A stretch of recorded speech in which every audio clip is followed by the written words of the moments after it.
Well, joining us now to discuss some of those dire predictions, Rich Noyes, the research director for the Media Research Center. Rich, how much of this is journalistic enterprise or just giving voice to partisan fears from the left?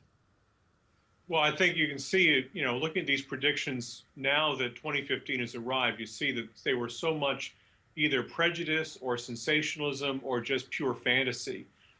This war on women that they were talking about with troops patrolling abortion clinics, that is not where we are in America or the Western world in 2015.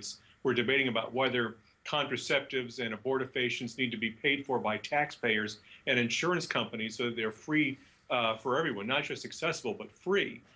There are places in the world where women are in terrible straits, the Islamic State, Boko Haram, but not in the Western world. So, Rich, were any of their predictions close to accurate? Well, columnist Ellen Goodman back in 1994 was teeing off a UN report that there'd be 7.5 billion people on planet Earth by 2015. There's 7.3 billion. That's not too far off. But she thought that would be too many people. We wouldn't be able to feed them. We wouldn't be able to employ them. It would be destructive of the environment, more than the Earth could manage. In fact, as the London Telegraph reported a few days ago, people are healthier, living longer than ever before. We don't have any of those problems that she foresaw 20 years ago. Rich, we got a couple of minutes left. Is there a favorite wrong prediction from the press that just, metaphorically speaking, stands head and shoulders above the rest? Well, I really like the one the New York Times gave us in 1988, where they were panicked over the rising tide of surpluses, government surpluses in the year 2015 that they saw.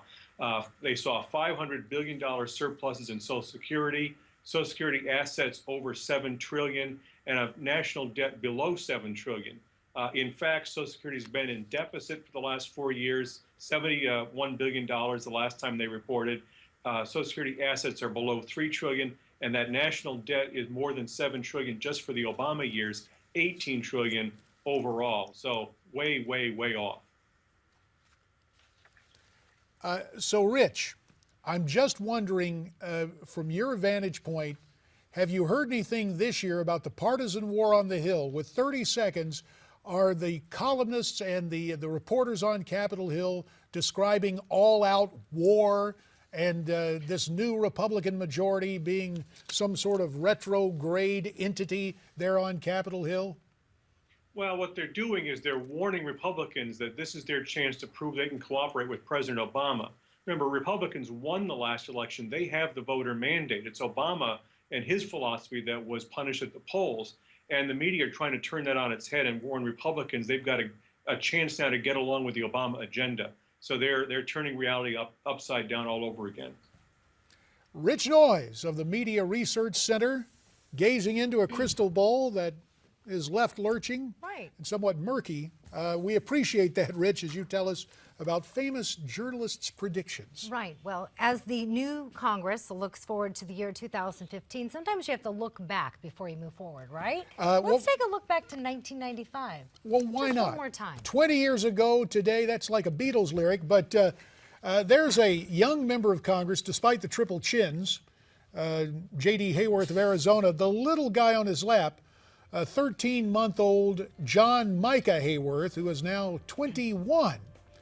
That was the opening of the 104th Congress. Special thanks to our staff for efforting that from C-SPAN's coverage. We'll see you back here tomorrow. Midpoint is next. Stay brave, stay free, stay tuned.